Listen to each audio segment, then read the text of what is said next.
I'm Jessi Johnson, Realtor and mortgage broker in the Greater Vancouver area, and this is your post-summer real estate review.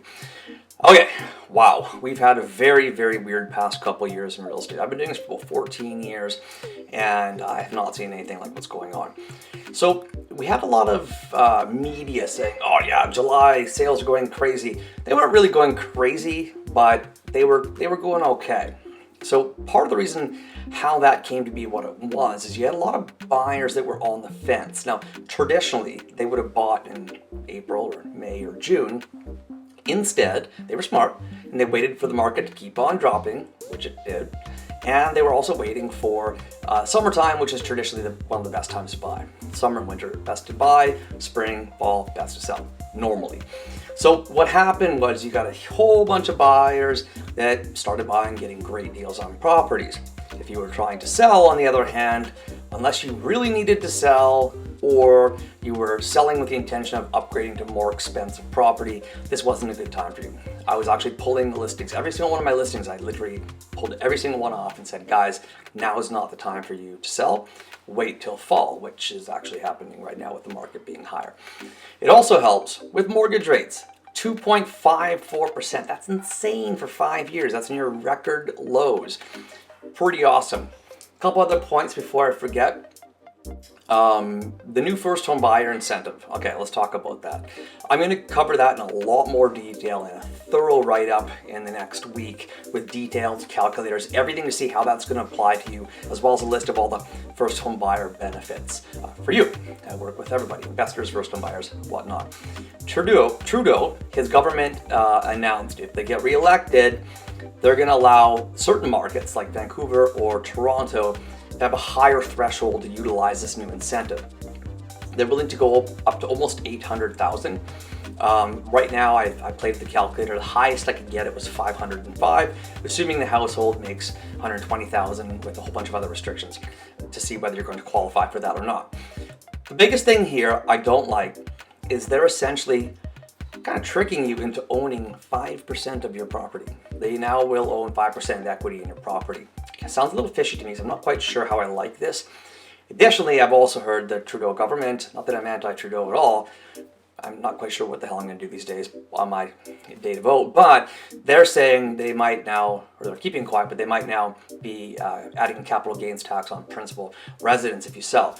That's messed up. So anyways, it does happen in the States. However, they allow you to write off the interest portion as a tax deduction, which we don't have the luxury of doing. So what other quick comments?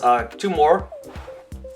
My new book, if you've not picked up a copy yet, you can grab it on Amazon. Please let me know what you think. My good buddy, Kyle, we worked on this one together for a long time. It took 2.5 years. It's finally out. Lots of blood, sweat, and tears. Let's get into stats. So I pay for a program called SnapStats, which gives me statistical data, neatly organized, and I provide that to my clients. So anyone who's looking to buy or sell in the future, what I do is I put them on my magical list and I customize these SnapStats for them every single month so they get to look at what is specific and relevant to them. There's a lot of people here, all the media says July was busy, July wasn't busy, blah, blah, blah, blah, blah. That's a general blanket statement for the overall market. That's not specific to what you're doing. If you're looking to buy a house in Burnaby versus a condo in Fairview or West Van, these are very different markets. So keep that in mind. To look at the actual market, detached properties, August 2019, this year, versus last year, it's up almost 24%. And then in July, it was up about 31%. The actual price, though, of that property is down about 10%. Not a big surprise. That's quite a correction.